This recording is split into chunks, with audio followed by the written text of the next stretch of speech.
The financial analysis room in the third basement of the unmarked building in Langley had the look of a corporate accounting office, not an intelligence center. 17 monitors distributed across 3 workstations displayed spreadsheets, transaction flowcharts, and maps of banking networks. No weapons in sight, no tactical equipment, just analysts with deep, dark circles tracking money through financial mazes that made national borders irrelevant.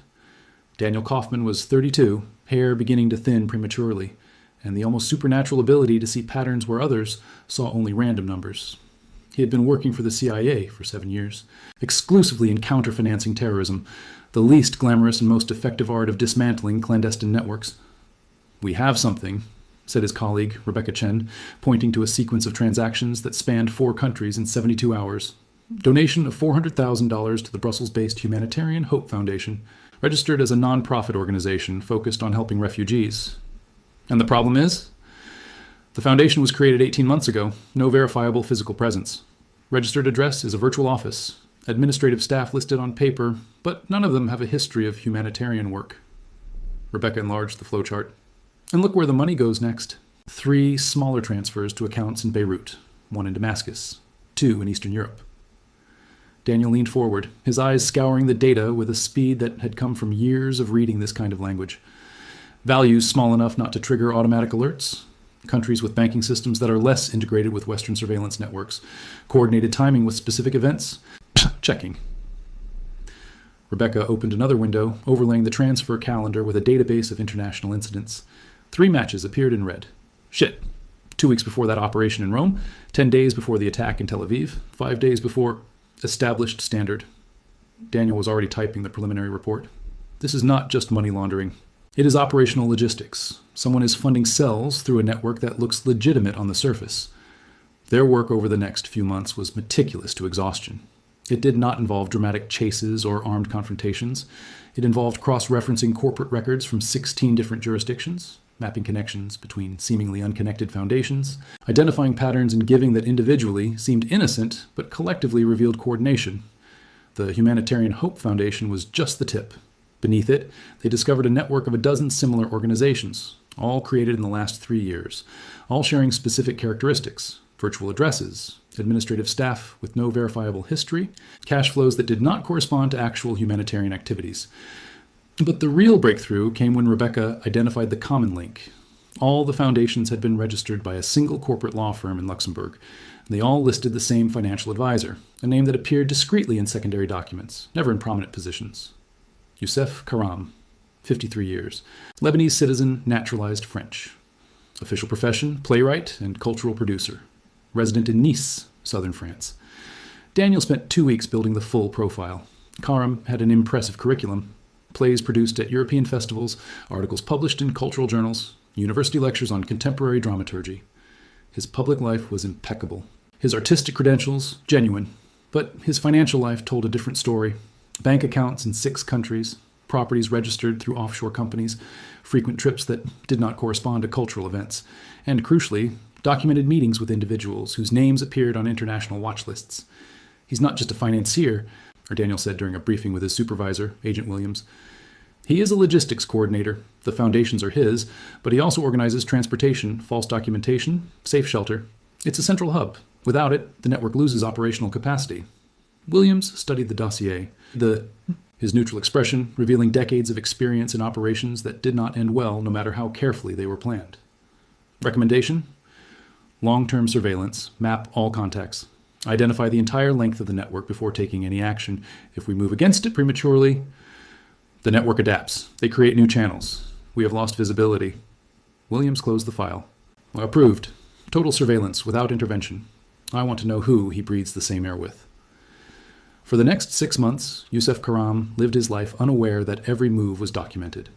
Surveillance equipment was installed in his apartment in Nice, his country house in Provence, his office in Paris. His phone calls were intercepted. Your emails read before they reached the recipients. Their meetings photographed from angles that revealed the identities of all the participants. The operation was coordinated with French intelligence services, a delicate partnership that required sharing information without revealing full sources or methods. Daniel worked 16 hours a day, building a 3-dimensional map of the network that Karam sustained. He discovered that the playwright used cultural events as cover for operational meetings. Theater festivals became meeting points, where militants from different cells could interact without arousing suspicion. University lectures served to recruit young idealists. Travel for dramaturgical research coincided precisely with cell logistical needs in specific countries. The most impressive thing was the sophistication. Karam never discussed operations directly. It used coded language, references to plays, discussions about narrative structure, debates about characters who were actually orders in disguise. Intercepting communications was useless without the cultural key that Karam and his contacts shared. Daniel brought in a dramaturgy specialist to help decode it. Retired literature professor Dr. Helena Martins spent 3 months analyzing Karam's conversations, identifying patterns that only someone with deep theatrical knowledge could recognize. When he mentions 3-act structure, he's referring to operational timeline, Helena explained, pointing to transcription. First act is preparation, second is execution, third is exfiltration. And look here, when you discuss character development, you're actually describing recruitment and training. The revelation turned months of seemingly mundane data into actionable intelligence. Each discussion of dramaturgical theory concealed operational coordination. Every debate about theatrical aesthetics masked the logistics of attacks. But the more Daniel learned about Karam, the more complex the situation became. The man was not an ideological fanatic. He was a professional, someone who understood power, influence, and how systems worked. Their motivations seemed less about belief and more about position, to be indispensable to multiple actors who depended on their infrastructure. He became a broker, Daniel told Rebecca during a nightly analysis. It doesn't work for a specific organization. It provides services to those who pay. Terrorism as a business, not as a mission. Which makes it even more dangerous, Rebecca replied. Fanatics can be predictable. Professionals adapt. The decision of how to proceed with Karam rose beyond Daniel's level. Meetings took place on floors he never visited, with people whose names did not appear on official organizational charts. The issue was not technical. They knew exactly where Karam was, what he was doing, who he was communicating with.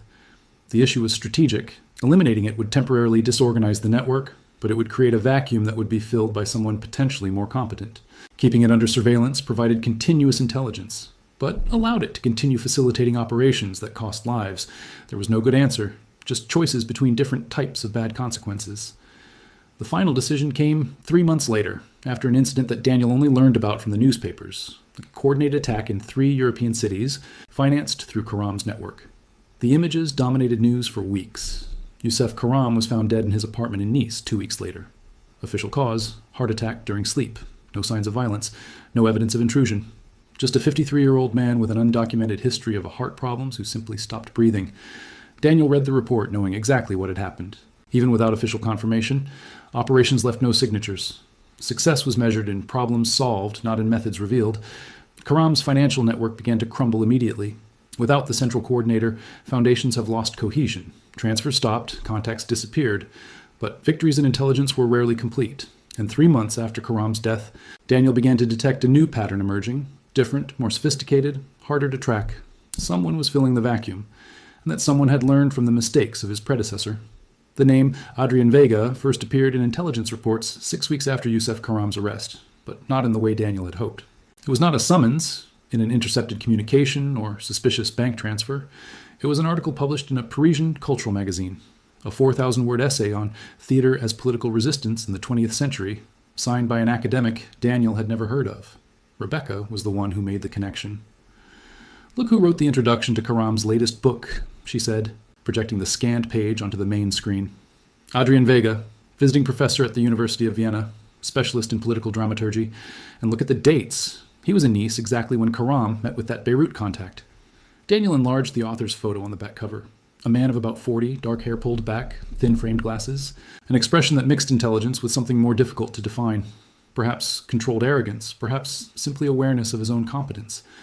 Academic context, Daniel muttered, already opening up a database of international movement. Frequent trips justified by conferences and research, access to intellectual circles in multiple countries, perfect coverage. The next 2 months revealed that Adrian Vega was much more than an academic with suspicious connections. Born in Buenos Aires, educated at European universities, with a documented period in Prague during the 1960s, a time when young idealists from all over the world converged on centers of revolutionary thought in Eastern Europe. But unlike many who came back disillusioned or simply older and cynical, Vega had turned ideological education into operational expertise. His scholarly publications were genuine, well-researched articles on political theater, analyses of cultural resistance movements, studies on how art could serve revolutionary purposes. And between the lines of these publications, for those who knew how to read, There was a manual on clandestine operations disguised as cultural theory. He's not just using culture as a cover, Daniel said during a briefing with Williams and the expanded team that now included counterterrorism analysts and Eastern Europe experts. He genuinely believes that politics, culture, and direct action are inseparable. He is a true believer, but a sophisticated believer who understands complex systems. The first action attributable to Vega came 3 months after Karam's arrest. A foiled attack on an energy executive in Vienna, a man whose companies had controversial contracts in countries where authoritarian regimes repressed popular movements. The attempt failed when the target's private security detected prior surveillance and increased protection. What caught Daniel's attention was not the attempt itself, but the methodology. The planning showed in-depth knowledge of specific routes, schedules, and vulnerabilities that only someone with access to the target's social circles would have.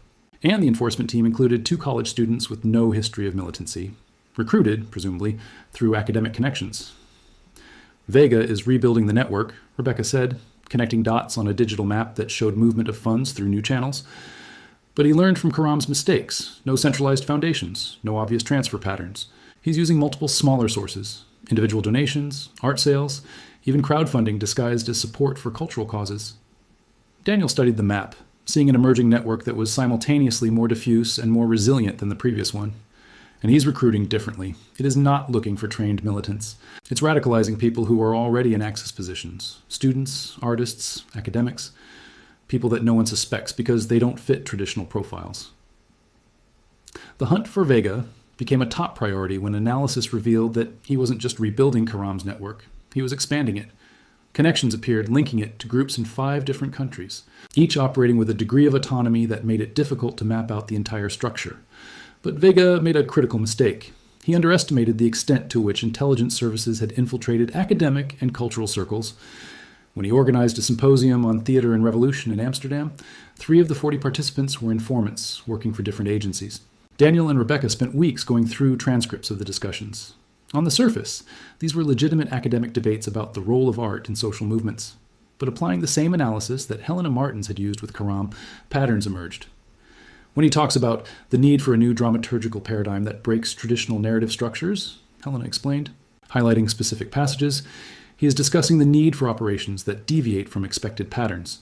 And here, protagonist must act outside the conventional stage is instruction to operate in territories where surveillance is less intense. The revelation transformed an academic symposium into an operational conference.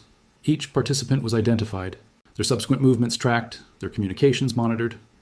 Slowly, Vega's network map gained resolution.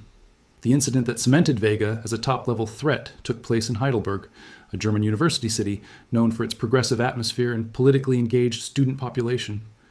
German intelligence services, working with information provided by Daniel, identified an operational cell based at the university and planned a discreet approach. The operation was disaster calculated. Vega had anticipated surveillance and prepared multiple escape routes. When German agents tried to arrest 3 members of the cell in a student apartment, they met unexpected resistance. The ensuing confrontation, though without fatalities, resulted in a shooting that evacuated an entire city block and dominated international headlines for days. Vega escaped, but left behind evidence that revealed the alarming scope of his plans. Recovered documents showed readiness for coordinated action during an economic summit in Geneva 6 months later, an event that would bring together finance ministers, executives of multinational corporations, and financial intermediaries from dozens of countries. He's not planning an attack, Daniel said, studying the documents with growing apprehension. He is planning theater, symbolic action designed for maximum media coverage. It wants to expose connections between economic power and global conflicts. Williams frowned. Hostage-taking? Probably. But the goal isn't to kill, it's to create a platform, forcing attention to issues that are normally ignored, and in the process, demonstrate the vulnerability of systems that consider themselves secure. The run-up to the Geneva summit has become a multi-agency operation involving intelligence services from 8 countries. Security has been increased to unprecedented levels. Each participant underwent extensive checks. The place itself was swept by specialized teams looking for any anomaly. But Vega had a critical advantage: patience. He wasn't operating on an urgent timeline determined by organizational pressures or closing windows of opportunity. He was building up operations as a theater director, preparing complex productions, every element carefully placed, every contingency planned. Daniel's team worked 20 hours a day in the weeks leading up to the summit, tracking minuscule financial moves that might indicate operational preparedness. Rebecca coordinated with analysts in 7 countries, sharing real-time information through secure channels. 3 days before the summit, the pattern emerged. Small transfers, none larger than 5,000 euros, converging on Geneva through circuitous routes that involved exchanges, cryptocurrency trading, and even selling art at online auctions. He's funding the operation in real time, Daniel said, tracking the flows on a digital map. No large reserves that we can freeze, no centralized accounts that we can monitor. It's just-in-time logistics applied to terrorism. The discovery came too late to prevent it completely. On the second day of the summit, as ministers and executives gathered for a closed session on emerging market investing, 6 individuals, all with seemingly legitimate credentials, activated a plan that Vega had orchestrated with surgical precision. There was no immediate violence. There were no dramatic threats. Quite simply, the conference room doors were locked from the inside. Communications were blocked by jamming equipment, and 12 people, including 3 finance ministers and 5 executives of multinational corporations, became hostages of an operation that would transform Adrian Vega from a regional threat into an international figure. Daniel watched it all unfold from the crisis room in Langley, knowing that they had come close, so close, but not close enough. And somewhere in Geneva, Adrian Vega was performing Act 2 of a production he had meticulously planned, turning Economic Dome into stage for his own narrative about power, justice, and the invisible violence of global capitalism. The siege was just beginning. The conference room at the Hotel Beau Rivage, Geneva, had floor-to-ceiling windows overlooking Lake Geneva, a deliberate choice by the organizers to create a relaxed atmosphere that facilitated frank negotiations on sensitive investments. Now, those same windows became a tactical problem. Snipers could see inside, but any attempt at violent entry would put hostages at immediate risk. Daniel watched live streaming from drones positioned discreetly around the hotel, frustration growing with each passing minute. Vega's operation had been executed with precision that revealed months of meticulous planning. The 6 operators, 3 men, 3 women, all with seemingly legitimate credentials, had entered the summit as assistants, translators, and audio technicians. No one had suspected it until the moment the doors were locked. "They are not making demands," said Swiss Task Force Coordinator Commandant Laurent Mercier, his voice broadcast via secure conference. "No ransom demands, no political demands, no ultimatums, just silence and signal-blocking equipment that prevents internal communication." "Because it's not about negotiation," Daniel replied, studying hostage profiles on his second screen. "It's about exposure. Vega wants time to build a narrative, not to extract concessions." Rebecca was coordinating analysis of intercepted communications in the days before the incident, looking for signals they had missed. "I found something. 3 of the operators checked into the same hotel 2 weeks ago. Different dates, different names, but the pattern of bookings suggests prior recognition. Standard hosting? Rooms with a view of the Beau Rivage, angles that would allow observation of security protocols, movement of personnel, verification routines. Rebecca superimposed satellite images showing line of sight between hotels. Vega trained them as a director preparing actors. Each one knew exactly where to be, how to move, when to act. The first communication from the kidnappers came 6 hours after the siege began. It wasn't a radio broadcast or phone call. It was video posted simultaneously on multiple platforms, ensuring that it couldn't be completely suppressed before it went viral. Daniel watched with increasing attention as the image revealed the interior of the conference room. The 12 hostages were seated in chairs arranged in a semicircle, visibly frightened but apparently unharmed. In front of them, a masked figure, presumably Vega, though impossible to confirm, began speaking fluent English with a slight accent that later analysis would identify as deliberately ambiguous. "Ladies and gentlemen," the voice said calmly and almost professorial, "you are witnessing political theater in its purest form.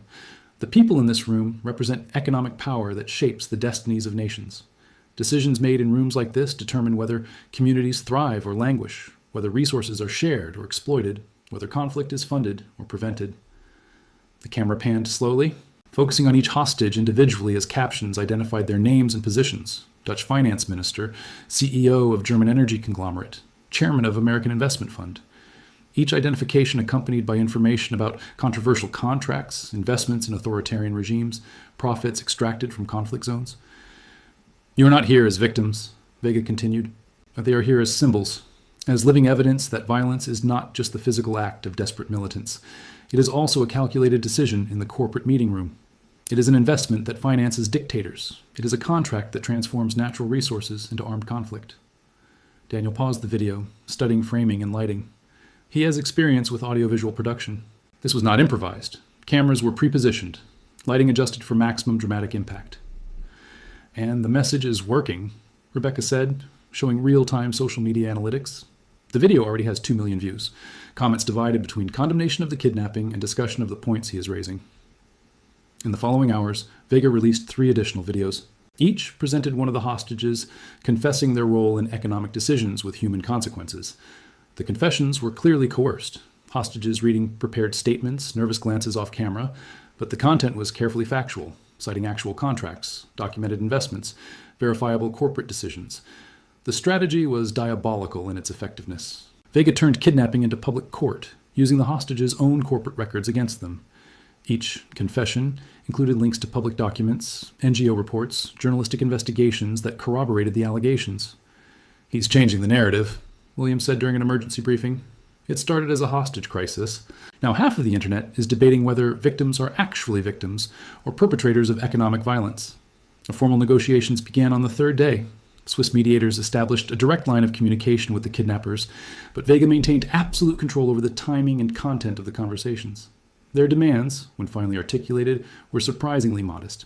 Safe transportation to an unspecified country, no stalking guarantees for operators, and, most importantly, a promise that the videos would not be removed from the platforms. He's already got what he wanted, Daniel realized. The hostage-taking was a means, not an end. The goal was to create a platform for the message. Now he just needs a safe way out. The negotiations lasted for days. Governments pressured Switzerland not to give in to terrorist demands. Families of the hostages begged for a peaceful resolution. Global media covered each development with intensity that Vega had clearly anticipated and probably wanted. The solution came through a channel that surprised even Daniel. The government of an African country offered asylum in exchange for the immediate release of the hostages. The country in question had a history of antagonism with Western powers and saw an opportunity to score political points while appearing humanitarian. "It's a trap," Rebecca said when they heard about the offer. "It has to be. No country offers asylum to terrorists without a hidden agenda." But Vega accepted. On the 7th day of the siege, the 12 hostages were released unharmed, tired, traumatized, but physically intact. In return, the 6 operators were given safe passage by private jet that transported them to Addis Ababa, where they disappeared into a structure that had clearly been prepared in advance. Daniel watched the exfiltration operation with a mixture of frustration and grudging respect. Vega had turned tactical defeat, his network dismantled, his operations exposed, into a strategic victory. The videos remained online, racking up tens of millions of views. Debates about corporate responsibility and economic violence dominated news cycles for weeks. More importantly, Vega had shown that even the most sophisticated security systems were vulnerable to patient planning and deep understanding of how narratives work in the digital age. "He changed the game," Williams said during a post-incident debriefing. "The next generation of operators will study Geneva as a model case, not how to carry out kidnapping, but how to turn criminal action into a global media campaign." Daniel spent the next few months tracking Vega's movements through Africa and the Middle East. The man had become a celebrity in certain circles, a revolutionary intellectual who defied Western power and lived to tell the tale. Invitations came from progressive universities, activist groups, even governments that saw utility in association with a figure who represented resistance to global capitalism. But Daniel also noticed subtle changes. The ideological network that had sustained Vega was beginning to fragment. Geopolitical shifts, collapse of allied regimes, diplomatic pressures, realignments of power caused former supporters to reconsider their loyalties. "He's going freelance," Rebecca noted, tracking financial transactions through new channels. No longer linked to a specific ideological movement, operating as a consultant to anyone who pays. The transformation was simultaneously rising and falling. Vega had resources, reputation, connections, but he'd lost the institutional support that had made operations like Geneva possible. It was becoming exactly what Karam had been, broker operating on the margins, valuable but vulnerable. Daniel knew it was only a matter of time. Operators like Vega eventually made mistakes, or circumstances changed so that their protectors decided that protection was no longer worth the political cost. The strategic patience that characterized effective counterterrorism was in no hurry. Daniel could wait. And somewhere, Adrian Vega was continuing his theatrical production, unaware that the final act was already being written, not by him, but by the intelligence forces that never stopped watching, never stopped tracking, never stopped waiting for the right moment. The siege of Geneva was over, but the hunt was just beginning its final phase. The years following the Geneva operation transformed Adrian Vega from ideological terrorist to intellectual mercenary, a shift that Daniel tracked through increasingly complex financial patterns disconnected from any coherent political movement. The first nomination came 18 months after Geneva. Transfer of 200,000 euros from an account linked to a Russian oil company to a distribution network that Daniel recognized as a structure that Vega had previously used.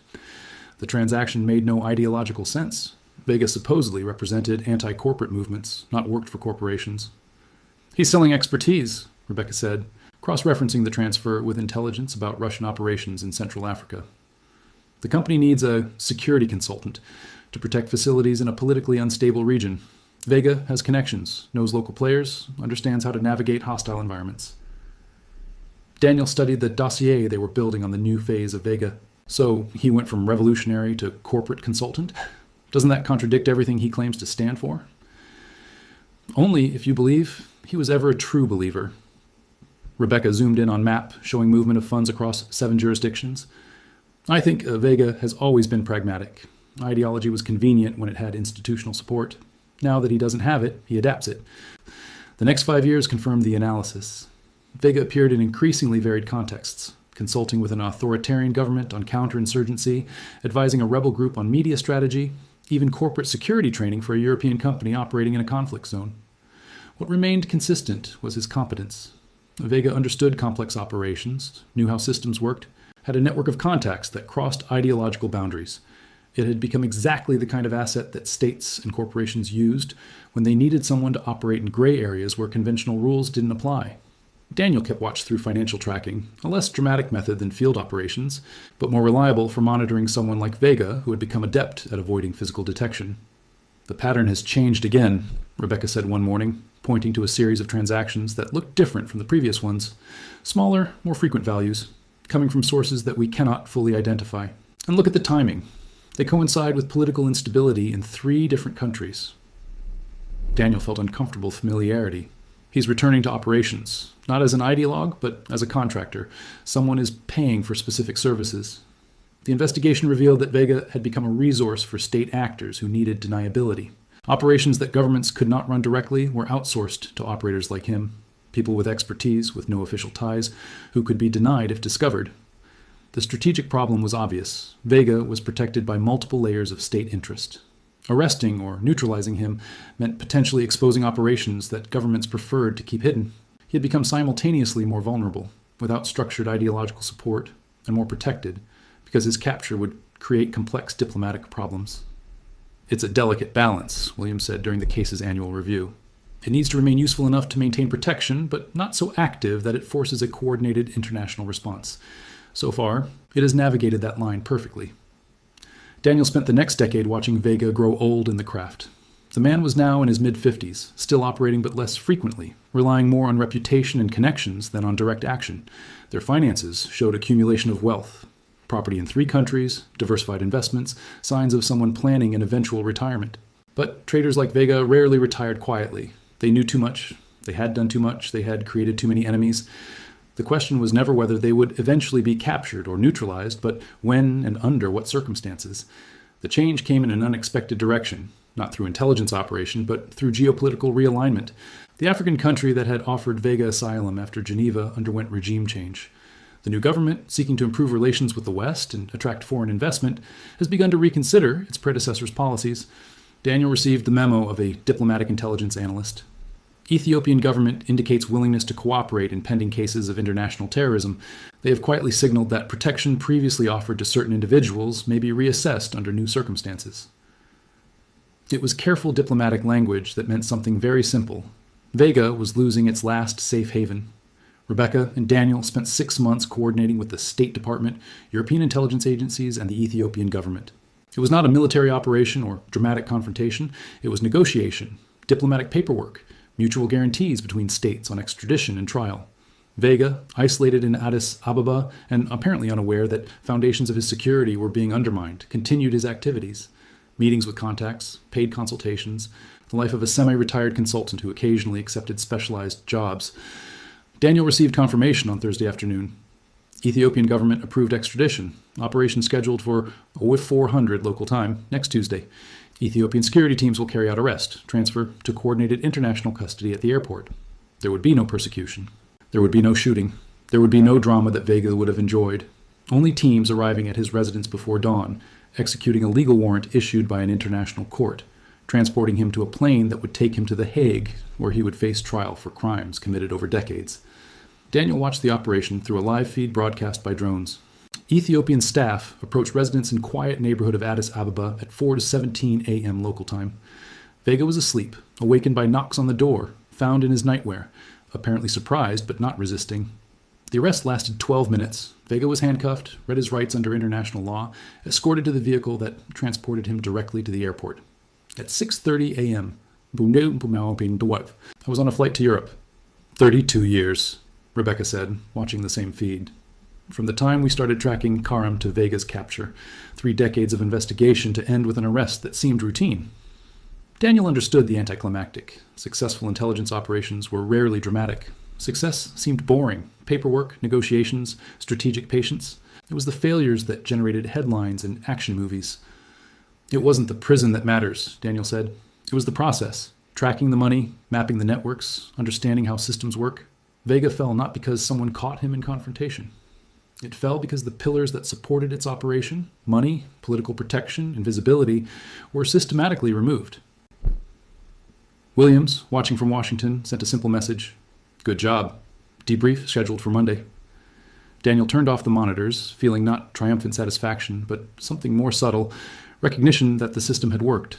Slowly, meticulously, unglamorously, but effectively. Adrian Vega would spend the next few years, possibly decades, in prison, facing charges related to operations throughout his career.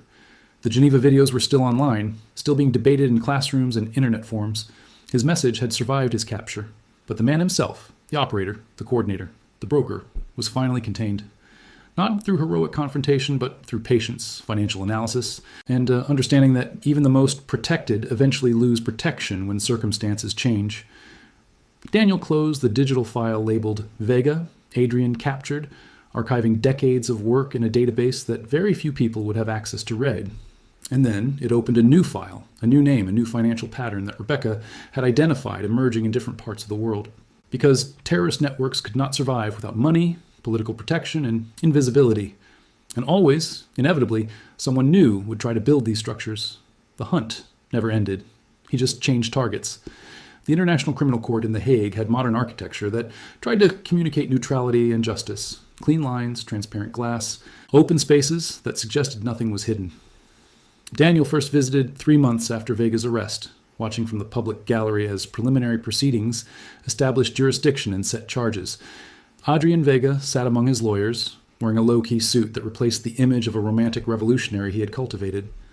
At 58, he looked smaller than Daniel imagined. A man of average height, gray hair, an expression that alternated between concentrated attention and something that seemed almost boring.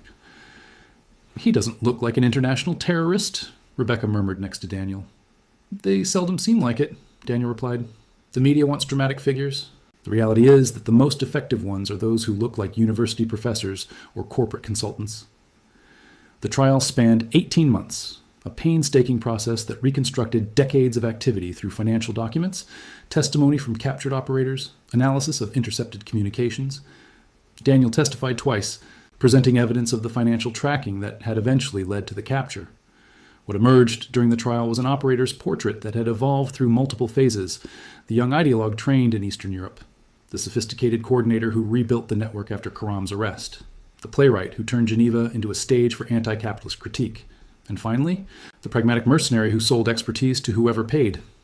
Vega's defense, led by international lawyers he could afford thanks to decades of amassing resources, argued that many of his actions were legitimate political protest against systemic injustices, that Geneva, despite technically being hostage-taking, had not resulted in injuries and had exposed truths about corporate power, that his later activities were legal advice in conflict zones.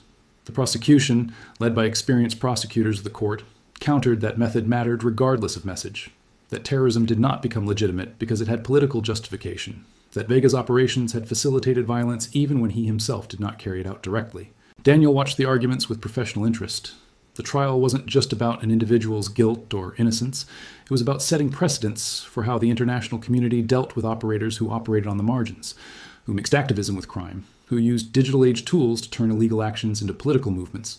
The verdict came on a rainy autumn afternoon. The court found Vega guilty of multiple charges related to international terrorism, hostage-taking, and coordination of criminal activities across borders. He was acquitted of some more serious charges where evidence was circumstantial, sentenced to 25 years in prison. Vega heard the verdict without visible expression, waved briefly to his lawyers, and was escorted back to custody. Daniel left The Hague that night, knowing that a chapter had closed, but understanding that the story was bigger than a man. Back in Langley, he resumed work that never really stopped, tracking new financial patterns, identifying emerging networks, mapping infrastructure that supported clandestine operations. Rebecca had become department head, leading a team that now included experts in cryptocurrency, blockchain analytics, and decentralized finance.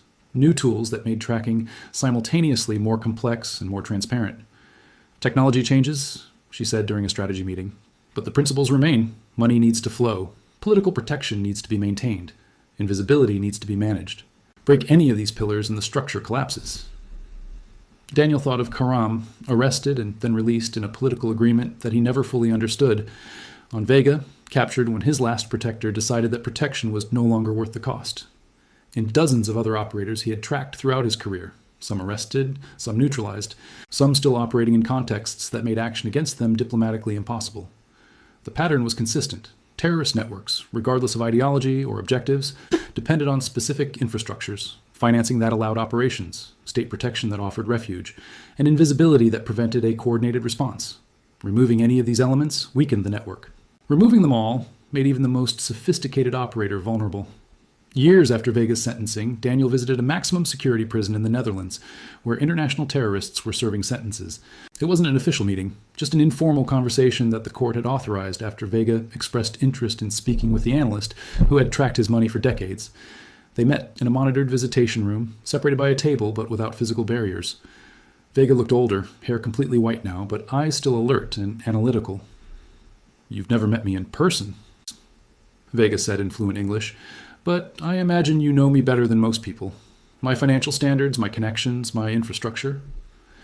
"Knowing patterns is not the same as knowing someone," Daniel replied. "Maybe the standards are more honest than the person." Vega leaned back in his chair. "I read about dramaturgical theory. I talked about social justice. I presented myself as a revolutionary. But you tracked down the money and saw what I really was. A pragmatic operator who used ideology as a tool, not a principle. Why did you want to meet me? Curiosity and recognition, I suppose." Vega smiled slightly. "Geneva was my best production. Perfect planning, flawless execution, lasting cultural impact. But it wasn't Geneva that brought me down. It was years of quiet work tracking euros and dollars through banking systems. It was strategic patience, waiting until circumstances changed. It was understanding that operators like me depend on pillars that can be systematically removed. Are you saying you respected the work?" "I'm saying that I recognize when I've been outplayed by someone who played a better game." Vega gestured to the surrounding room. 25 years here, maybe less with good behavior, but at 58, that means I'll spend my best remaining time in prison, while you, and people like you, will continue to track down the next generation of operators who think they're smarter than surveillance systems. And will they? Some, maybe, for a while. But eventually they will make mistakes, or circumstances will change, or they will simply get old and tired. Vega looked at his own hands. No one operates forever. Even the most careful eventually get caught by the system. The conversation ended 15 minutes later. Daniel left prison feeling not triumph, but something closer to melancholy. An acknowledgement that he had spent his entire career tracking down people who, in the end, were just humans, trying to navigate complex systems, making mistakes, paying consequences. Back in Langley, Daniel found Rebecca analyzing a new financial standard. Transfers through a cryptocurrency network, a structure familiar to Karam and Vega's, but adapted to technologies from a different decade. "There will always be another one," Rebecca said, needless to elaborate. Daniel nodded in agreement, turned on his terminal, and began building a new profile, mapping a new network, tracking a new flow of money that supported operations that someday, perhaps years in the future, would need to be dismantled. Because the lesson of Karam and Vega was not that terrorism could be permanently defeated. It was that it could be managed, contained, eventually neutralized through patient work that rarely generated headlines but consistently produced results. Terrorist networks could not survive without money, political protection, and invisibility. And as long as analysts like Daniel continued to track these pillars, €1 at a time, one connection at a time, one geopolitical shift at a time, even the most sophisticated traders would eventually find that their safe havens weren't as safe as they imagined. The work continued, silent, meticulous, infinite, but essential, always essential.